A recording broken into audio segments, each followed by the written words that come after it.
ಮೂಷಿಕವಾಹನ ಮೋದಹಸ್ತ ಸಾಂಬ್ರಕರ್ಣ ವಿಲಂಬಿತ ಸೂದ್ರ ವಾಮನ ರೂಪ ಮಹೇಶ್ವರಬುದ್ರ ವಿಘ್ನ ವಿನಾಯಕ ಪಾದ ನಮಸ್ತೆ. ஜெய் கணேச பாகிமாம், ஸ்ரீ கணேஷ ரக்ஷமாம். அனைவருக்கும் அஸ்ட்ராலஜர் டாக்டர் சுவாமி ஹரிஹர சர்மாவின் பணிவான நமஸ்காரங்கள். சக்தி ஜோதிட குழுவின் சார்பாக குரு பெயர்ச்சி பலன்களை பற்றி பார்ப்பதற்காக வந்திருக்கின்றோம். அடியேன் சக்தி சோமே ஆகிய நானும் KS ஐயங்கார் அவர்களும் சுவாமி டாக்டர் ஹரிஹர சர்மா ஐயா அவர்களும் குரு பெயர்ச்சி குரோதி வருஷம் சித்திரை மாதம் 18ஆம் தேதியிலிருந்து ஆரம்பிக்குது. அடுத்த வருஷம் விசுவாசு வருஷம் சித்திரை மாதம் 28ஆம் தேதி அன்னைக்கு கூட முடிகிறது. ஆக இந்த ஆண்டு 375 நாட்கள் இருக்கிறாங்க. அதேமாரி ஆங்கிலத்துக்கு பார்த்திங்கன்னா 1/5/2024 முதல் 11/5/2025 வரைக்கும் இந்த குரு பெயர்ச்சியானது இருக்கிறது. இடையில ஒரு தடவை வக்கரமாகிறதுக்கு உண்டான வாய்ப்புகள் உண்டு. அக்டோபர் மாதத்தில் வக்கரமாகிறது. இதை பற்றி உள்ள விவரங்களை பற்றி நம்முடைய இந்த கோச்சார ரீதிகளையெல்லாம் நம்முடைய ஹரிஹர சர்மா ஐயா அவங்க சொல்லுவாங்க. அதே மாதிரி இந்த கோச்சார ரீதி சொல்லிட்டு தான தர்மங்கள் பண்ண வேண்டியதை பற்றியும் சொல்லுவாங்க. அந்த தான தர்மங்கள்லாம் குருவுக்கு தான தர்மங்கள் பண்ணுறதும் ஆசான்களுக்கு பண்ணுறதும் இதெல்லாம் ரொம்ப விசேஷம். அதனால் அந்த தர்மங்களையெல்லாம் நீங்கள் தொடர்ச்சியாக பண்ணலாம். அதெல்லாம் பண்ணிட்டு வந்தால் ரொம்ப நல்லாயிருக்கும். ஐயா இப்போ சொல்லுவாங்க. அனைவருக்கும் பணிவான நமஸ்காரங்கள்.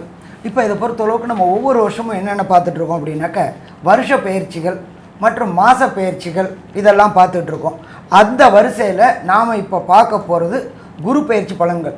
இந்த குரு பயிற்சி அப்படின்றது நிகழும் மங்களகரமான குரோதி வருஷம் சித்திரை மாதம் 18ஆம் தேதி அன்னைக்கு வெட்னஸ்டே அன்னைக்கு குரு பெயர்றாரு. எதுலேருந்து? மேஷராசி கிருத்திகை நட்சத்திரம் 1ஆம் பாதத்துலேருந்து கிருத்திகை நட்சத்திரம் 2ஆம் பாதம் ரிஷபராசிக்கு மாறுறாரு. அவர் சற்றேறக்குறைய எப்போதுமே குரு பகவானை பொறுத்தளவுக்கு சற்றேறக்குறைய ஒரு வருஷம் இருப்பார்.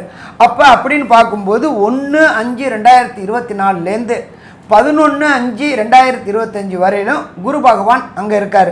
அப்போ இந்த மாறக்கூடிய காலகட்டங்களில் அந்த கோல்சாரத்தில் என்னென்ன கிரகங்கள் என்னென்ன நிலையில் இருக்காங்கன்றதை பார்ப்போம். அதுக்கப்புறம் என்னென்ன பலன்கள் பார்ப்போம். இப்போ இந்த 1/5/2024 மேஷத்தில் சூரிய பகவானும் சுக்கிர பகவானும் இருக்கிறாங்க.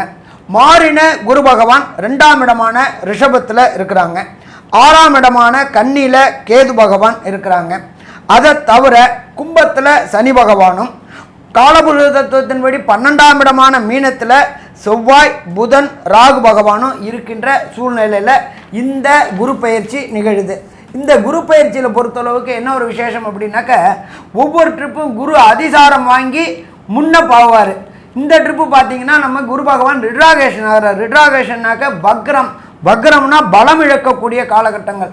இவர் பலம் இழக்கக்கூடிய காலகட்டங்கள் அப்படின்றது 15/10/2024லேருந்து 11/2/2025 வரலாம். சற்றேறக்குறைய 4 மாதத்துக்கு வக்ரகதி அடைகிறாரு. அப்போ இதில் பார்த்தா 375 நாள் 1/5/2024லேருந்து 11/5/2024 வருது. கிட்டத்தட்ட 375 நாள். அதில் 4 மாதத்துக்கு பலம் இழக்கிறாரு. இப்போ இதை வச்சுக்கிட்டு இந்த கிரக நலத்தை வச்சுக்கிட்டு என்னென்ன பலன்கள் என்னென்ன ராசிக்கு என்னென்ன பலன் தருவார் அப்படின்றத பார்ப்போம். அதே போல் குரு பகவானை பொறுத்தளவுக்கு பிரகஸ்பதி அப்படிம்போம், இருக்கிறதுலையே முழு சுபர் குரு அப்படிம்போம். குருவை போல் கொடுப்பவரும் இல்லை, குருவை போல் கெடுப்பவரும் இல்லை அப்படின்னு சொல்லுவோம். ஆனால் குரு எப்போதுமே கெடுக்க மாட்டார் பிரகஸ்பதியை பொறுத்தளவுக்கு. இப்போ இந்த குரு பயிற்சியை பொறுத்தளவுக்கு பெரும்பாலும் எல்லா ராசினருக்கும் நல்லதே தருவார். ஒரு சில ராசிகளுக்கு 3/8/12 மறைஞ்சிருந்தால் அவருடைய பலன்களுடைய விகிதத்தை குறைப்பாரை தவிர கெடுக்க மாட்டார். ஐயா ரொம்ப அழகாக சொன்னீங்க. அதாவது இந்த குரு பெயர்ச்சிக்கான நாட்கள் என்னென்ன இதெல்லாம் வருஷப்படுத்தி சொன்னீங்க. குரு பகவான் இயற்கை சுவர். அவர் எந்த ஒரு கிரகங்கள் அதாவது எந்த ஒரு ராசிக்கும் அசுவராக இருக்கக்கூடிய வாய்ப்புகள் இல்லை. அதீதமான சுவர் அப்படின்றதுனால தான் இயற்கை சுவர்னு சொல்லக்கூடியது. இந்த குரு பகவானுடைய ஒரு ஸ்பெஷல் குவாலிட்டி பார்த்தோம்னா எல்லாருக்குமே எல்லா கிரகங்களுமே 7ஆம் பார்வையாக அதாவது 180 டிகிரி பார்வைகள் இருக்கும். ஆனால் குரு பகவானுக்கு 5ஆம் பார்வையும் 9ஆம் பார்வையும் உண்டு. அதனால் குரு பகவான் மறைஞ்சிருக்கார் அப்படின்னா அவருடைய பார்வை பலத்தின் மூலியமாக அந்த இடத்த சுபப்படுத்திடுறார். இதன் மூலியமாக பார்த்தீங்கன்னா எல்லா ராசிக்காரர்களுக்கும் நல்ல விஷயங்கள் நடக்கக்கூடிய வாய்ப்புகள் மிகவும் அதிகம்.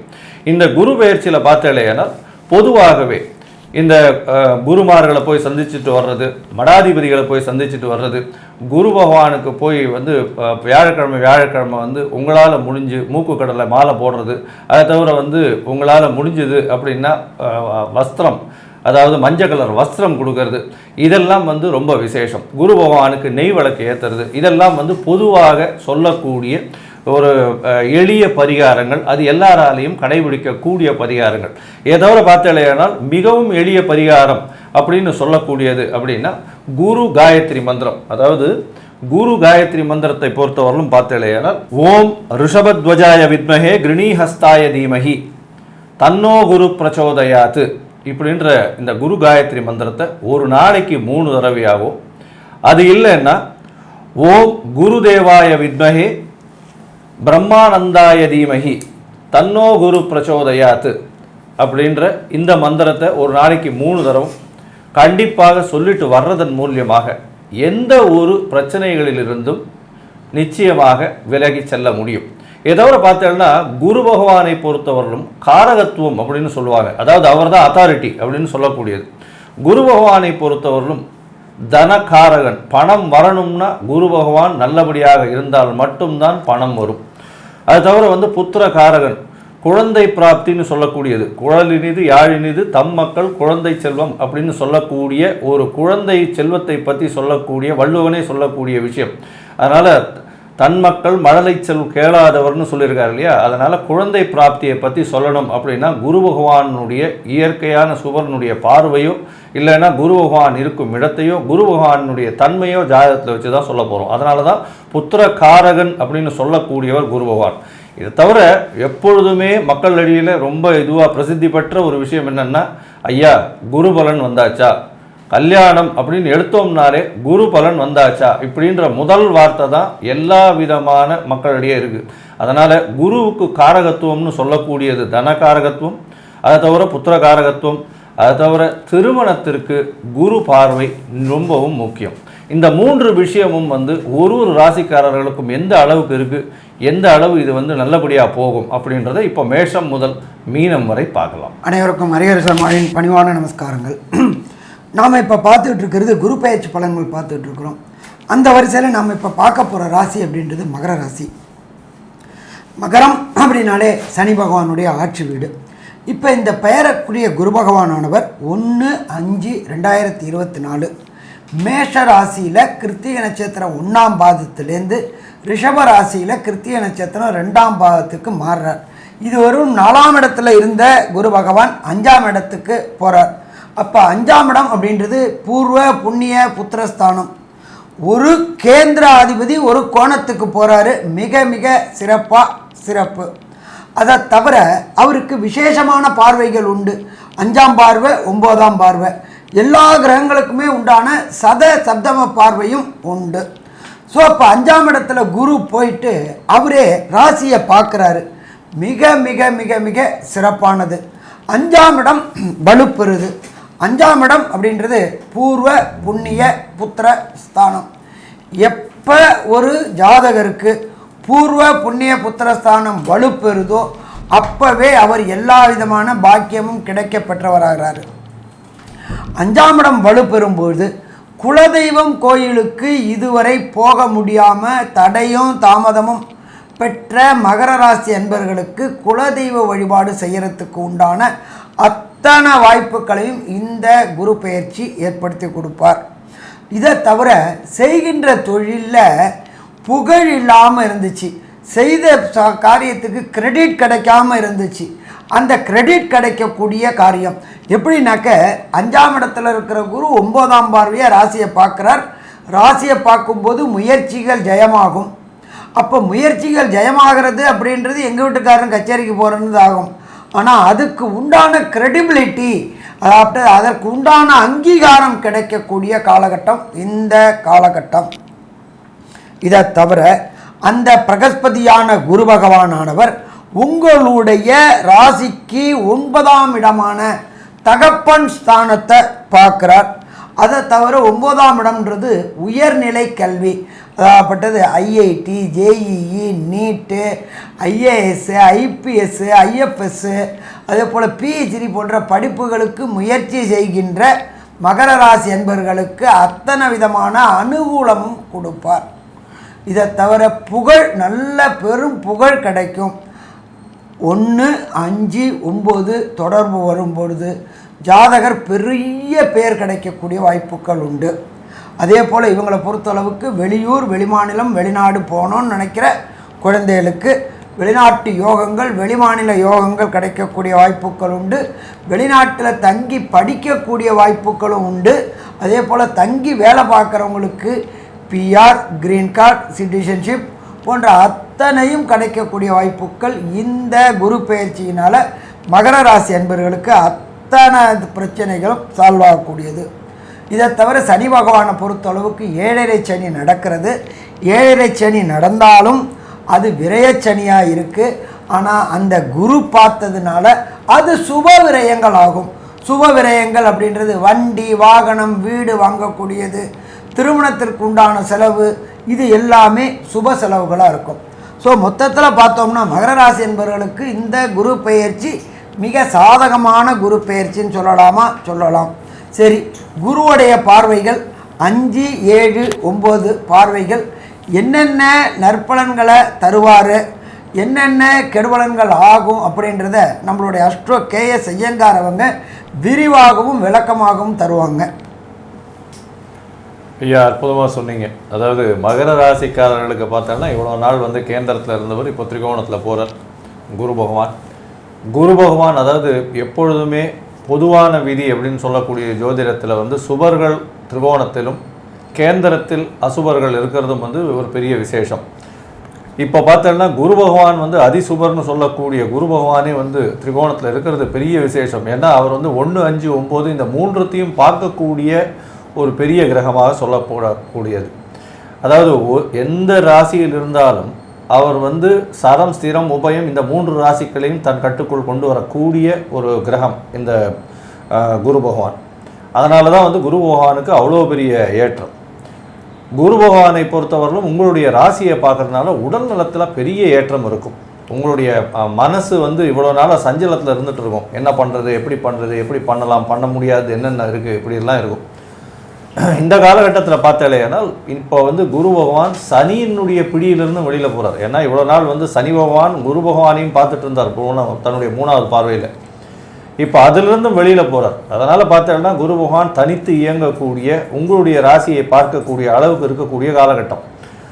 உங்களுடைய ராசியை பார்க்கறதுனால உடல் நிலையில் நல்ல ஒரு ஏற்றம் இருக்கும். தெளிவான மனநிலை கிடைக்கக்கூடிய காலகட்டம். ஸ்ட்ரெஸ்ஸு ஃப்ரீ இருக்கக்கூடிய மைண்ட் செட் இருக்கும். பண வருமானத்திற்கு பஞ்சம் இருக்காது. உங்களுடைய ராசிக்கு 5ஆம் இடத்துல இருக்கார். குழந்தைகள் மூலியமாக உங்களுக்கு ஒரு பெரிய பெருமை வரக்கூடிய காலகட்டம். குழந்தை பிராப்தி ஏற்படக்கூடிய காலகட்டம். ஏன்னா 5ஆம் இடத்துல, அதாவது 5ஆம் இடம்னு சொல்லக்கூடியது புத்திரஸ்தானம். புத்திரஸ்தானத்தில் புத்திர காரகனே போய் உட்கார்றது பெரிய விசேஷம். இதன் மூலியமாக குழந்தை பிராப்தி ஏற்படக்கூடிய பாக்கியம் உண்டு. அதுக்கப்புறம் பார்த்தோம்னா உங்களுக்கு புதிய பதவி, புகழ், அந்தஸ்து, கௌரவம், ஒரு ஹானரரி பொசிஷனாவது வரும். அதாவது ஒரு என்ன சொல்கிறது, ஒரு இதில் வந்து ஒரு அசோசியேஷனில் உங்களுக்கு வந்து ஹானரரி பொசிஷன் கொடுப்பாங்க. ஒரு ஒரு குழு இருக்குது அப்படின்னா உங்களுக்கு ஹானரரி பொசிஷன் கொடுப்பாங்க. அந்த மாதிரி உங்களுடைய தகுதியை வந்து அங்கீகரிக்கக்கூடிய ஒரு நிலைமை இந்த காலகட்டத்தில் நிச்சயமாக வரும். உங்களுடைய ராசிக்கு பார்த்தோம்னா 9ஆம் இடத்தை குரு பகவான் பார்க்குறார். 9ஆம் இடத்தை பார்க்கறதுனால என்ன அப்படின்னா உங்களுடைய மூதாதையர்களின் ஆசீர்வாதங்கள் மிகவும் அதிகமாக இருக்கும். அதனால் என்ன ஆகும் அப்படின்னா உங்களுக்கு எந்த ஒரு தடங்களும் இருக்காது. எந்த ஒரு காரியத்தை நீங்கள் எடுத்து செய்ய போவதிலும் தடங்கள் இல்லாமல் அதில் வெற்றியை சம்பாதிக்கக்கூடிய பாக்கியம் நிச்சயமாக உண்டு. அதாவது இன்டைரக்டாக சொன்னோன்னா லக்கு உங்களுக்கு எப்பவும் ஃபேவர் பண்ணிகிட்டே இருக்கும். காட்ஸ் கிஃப்ட் அப்படின்னு சொல்லுவாங்க இல்லையா, அது மாதிரி லக்கு உங்களுக்கு அற்புதமாக ஃபேவர் பண்ணிகிட்டே இருக்கக்கூடிய காலகட்டமாக இருக்கும். உங்களுடைய ராசிக்கு பார்த்தலையானால் திருமணம் ஆகி, அதாவது டைவர்ஸியாவோ இல்லைன்னா வந்து எதிர்பாலனத்தவர் உயிரோடு இல்லாமையோ இந்த மாதிரியாக இருந்தார்களே, ஆனால் அவர்களுக்கு திருமணம் ஆகக்கூடிய பாக்கியம் உண்டு. ஏன்னா குரு பகவான் 11ஆம் இடத்தையும் பார்க்கறதுனால நிச்சயமாக 2வது திருமணத்திற்கு வாய்ப்புகள் மிகவும் அதிகம். மூத்த சகோதர சகோதரிகள் மூலியமாக நல்ல ஒரு ஏற்றமான விஷயங்கள் வரும். 11ஆம் இடத்தை குரு பகவான் பார்க்கறதுனால நீங்கள் நினைத்த அனைத்து விஷயங்களிலும் வெற்றி பெறக்கூடிய வாய்ப்புகள் உண்டு. அதாவது அச்சீவிங் த கோல்னு சொல்லுவாங்க இல்லையா, நீங்கள் நினைத்த காரியங்கள் நினைத்த காலகட்டத்தில் நினைத்த இடத்தில் நிறைவேறக்கூடிய காலகட்டமாக இந்த குரு பயிற்சி வரப்போகுது. இதில் பெரிய விசேஷம் என்ன அப்படின்னு பார்த்தோமே, ஆனால் உங்களுடைய ராசி 5ஆம் இடம் 9ஆம் இடம் மூன்றும் சுவப்படுறதுனால நீங்கள் எதை சொன்னாலும் அதை ஏற்கக்கூடிய மனநிலையில் இருக்கும். வெளியூர் வெளிமாநிலம் வெளிநாடு செல்லக்கூடிய பாக்கியம் வரும். ஏன்னா 9ஆம் இடம் வலுப்பெற்று போகிறதுனால படிப்பிற்குன்னு வெளிநாடு போகணும்னு நினச்சிட்டு இருக்கவாளுக்கு படிப்பிற்கு வெளிநாடு போகக்கூடிய பாக்கியம் வரும்.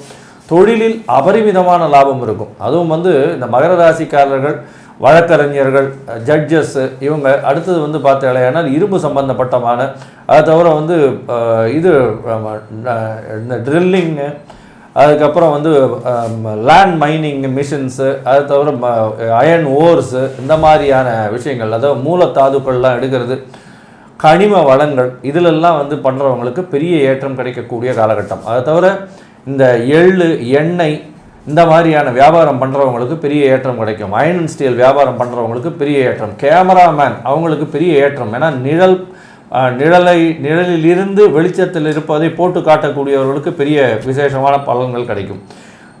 சட்டம் அது மிகவும் ஸ்ட்ராங்காக, அதாவது சட்டம் ஒழுங்குன்னு சொல்லக்கூடியதில் சட்டம் அப்படின்றது இல்லையா, ஒழுங்கு குரு பகவானோடது, சட்டம்ன்றது சனி பகவானோடது.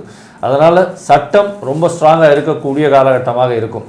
இந்த மகர ராசிக்காரர்கள் சட்டத்தின் துறையில் இருக்கிறவங்க எல்லாருக்குமே பெரிய ஏற்றம் கிடைக்கக்கூடிய காலகட்டமாக, அதாவது போலீஸு இந்த மாதிரி இருக்கிறவங்களுக்கு பெரிய ஏற்றம் கிடைக்கக்கூடிய காலகட்டமாகவே இருக்குது. மொத்தத்தில் இந்த மகர ராசிக்காரர்களுக்கு பார்த்திங்கன்னா எல்லாமே ஒரு நல்ல பெரிய ஏற்றம். ஏன்னா உங்கள் குரு பகவான் நல்ல ஒரு ஏற்றமான ஒரு இடத்துல போய் 5ஆம் இடத்துல போய் உட்கார்றது பெரிய விசேஷம். ஒருவேளை உங்களுடைய தசாபுக்தி சரியில்லாமல் இருந்து போய் ஒரு காலகட்டத்தில் உங்களுக்கு தசாபுக்திநாதன் கை கொடுக்கல, கோச்சாரம் மட்டும்தான் உங்களுக்கு ஹெல்ப் பண்ணுறது அப்படின்னா, அந்த காலகட்டத்திற்கு எப்படி தசாபுக்தியில் இதுவாக இருந்தாலும் இந்த குரு பெயர்ச்சி உங்களுக்கு ஒரு பெரிய ஏற்றத்தை கொடுக்கும் அப்படின்றத நம்ம ஐயா கிட்ட கேட்போம். அதை தவிர எந்த கோவிலுக்கு போனால் இந்த குரு பெயர்ச்சிக்குன்னு இந்த குருவினுடைய தீர்க்கம் கம்மியாகி நல்லபடியான பலன்கள் வரும் அப்படின்றத நம்ம ஐயா கிட்ட கேட்போம். ரொம்ப அற்புதமாக சொன்னீங்க. இதில் கோச்சார ரீதியில் 1, 5, 9 பார்த்துருந்த போதிலும் அவருடைய நிலவரங்கள் கோச்சார ரீதியில் சரியாக இருந்தாலும் உங்களுடைய ஜாதகத்திலையும் நல்லா இருந்தால் தான் இப்போ நாங்கள் சொன்னதெல்லாம் செயல்பாட்டில் நல்லா இருக்கும். அப்படி இல்லாமல் இருக்கும் பட்சத்தில் நீங்கள் இந்த சிதம்பரம் பக்கத்தில் ஓமாம்புலியூர் அப்படின்னு ஒன்று இருக்கிறது. அங்கே தட்சிணாமூர்த்தி ஆக அவதாரம் எடுத்து, குரு பகவான் தட்சிணாமூர்த்தியாக அவதாரம் எடுத்து அங்கே இருக்கார். அவருக்கு நிறைய அங்கே என்னென்னு கேட்டால் அவருடைய மனைவியாகிய பூங்கொடி அப்படின்ற ஒரு மனைவி உண்டு. அவங்களுக்கு அவர் இந்த போதனைகளை எல்லாம் சொல்லி கொடுத்ததுனால அங்கே அவர் குருவாக விளங்குறாரு. அதனால் நீங்கள் அங்கே போய் சேவிச்சுட்டு வர்றதும், அங்கே அபிஷேக ஆராதனைகள் பண்ணுறதும் அல்லது அர்ச்சனையாவது பண்ணிட்டு வர்றதாவது நல்லதாக இருக்கும். அது வியாழக்கிழமையில் போய் பண்ணுறது சால சிறந்ததாக இருக்கும். அது போக அவருக்கு வஸ்திரதானம் அப்படிங்கிறது ரொம்ப மிக மிக பிடிச்சது. அவர் அணிகிற வஸ்திரங்கள், அவருக்கு பிடித்த கலருங்கிறது மஞ்சள் நிறம். அதனால் மஞ்சள் நிறத்தில் உள்ள வேஷ்டி புடவைகள் வாங்கி வயதானவர்களுக்கும் ஏழை எளியவர்களுக்கும் பிராமணர்களுக்கும் தானமாக வழங்குறதுனால உங்களுக்கு இந்த ஜாதகத்தில் கோளாறுகள் இருக்குமே ஆனால் அதெல்லாம் சரியாகி நன்மைகளாக மாறக்கூடிய வாய்ப்புகள் கிடைக்கும். அதனால் அந்த மாதிரி விஷயங்களை நீங்கள் செய்கிறது சால சிறந்ததாக இருக்கும். தர்மம் தலைகாக்கும்னு முன்னோர்கள்லாம் சொல்லியிருக்காங்க. அந்த தர்மம் உங்களுடைய தலைகாக்கக்கூடிய வாய்ப்புகளை ஏற்படுத்தி தருவார். மேலும் உள்ள விவரங்களை பற்றி நம்முடைய கேஎஸ் ஐயங்கார்ட்ட கேட்போம். ஐயா, அற்புதமாக சொன்னீங்க. அதாவது மகர ராசிக்காரர்களுக்கு பெரிய ஏற்றமான காலம். குரு பெயர்ச்சி ஒரு பொன்னான பெயர்ச்சியாக அமைய போகிறது. ஏன்னா அவருடைய ராசியை பார்க்குறதுனால இவ்வளோ நாள் 7 சனி வேறு, ஜென்ம சனியில் வேறு இருந்தாங்க. உடல்நிலையில் பிரச்சனைகள் இருந்துகிட்டே இருந்திருக்கும். பேச்சில் கவனமாக இருக்கணும். ஏன்னா 2ஆம் இடத்துல சனி பகவான் இருக்கார். இருந்தாலும் உங்களுடைய ராசியை குரு பார்க்கறதுனால உடல்நிலையில் நல்ல ஏற்றம் இருக்கும். உங்களுக்கு தீர்க்கமான அதாவது செயல்பாடுகள் இருக்கக்கூடிய காலகட்டம். அதாவது எதிர்காலத்தை நோக்கி நல்ல திட்டங்கள் இட்டு அதில் வெற்றியை பெறக்கூடிய வாய்ப்புகள் மிகவும் அதிகம். 5ஆம் இடத்தில் இருக்கக்கூடிய குரு பகவான் மூலியமாக புத்திர பிராப்தி ஏற்படக்கூடிய பாக்கியம் உண்டு. 2வது திருமணத்திற்கு பார்த்து கொண்டிருப்பவர்களுக்கு கண்டிப்பாக ஏற்படும்.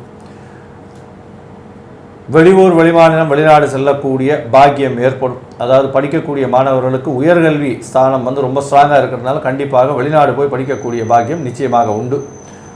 உங்களுடைய ராசிக்கு 11ஆம் இடமும் வலுப்பெற்று போகிறதுனால லாபஸ்தானமாக குரு பகவானே பார்க்குறார் லாபஸ்தானத்தை. அதனால் வந்து தனக்காரகன் அவரே வந்து உங்களுடைய லாபஸ்தானத்தை பார்க்கறதுனால பணத்திற்கு தட்டுப்பாடு இருக்காது.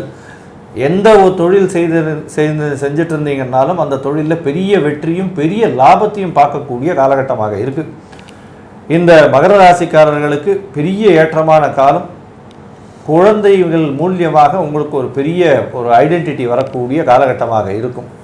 இருந்தாலும் சனி பகவான் 2ஆம் இடத்துல இருக்கிறதுனால பேச்சில் ரொம்ப கவனமாக இருங்க.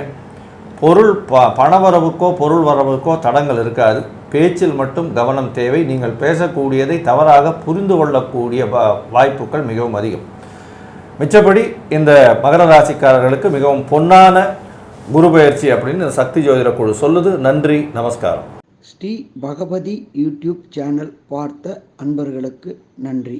இதே போன்று ஆன்மீக தொடர்புடைய ஜோதிட தொடர்புடைய தகவல்களை தொடர்ந்து நீங்கள் பெற ஸ்ரீ பகவதி யூடியூப் சேனலை சப்ஸ்கிரைப் செய்யுங்கள் மற்றும் அருகில் உள்ள பெல் ஐக்கானை அதை அழுத்தினீர்கள் என்றால் தொடர்ந்து என்னுடைய சேனலை பார்க்க முடியும். நன்றி, நமஸ்காரம்.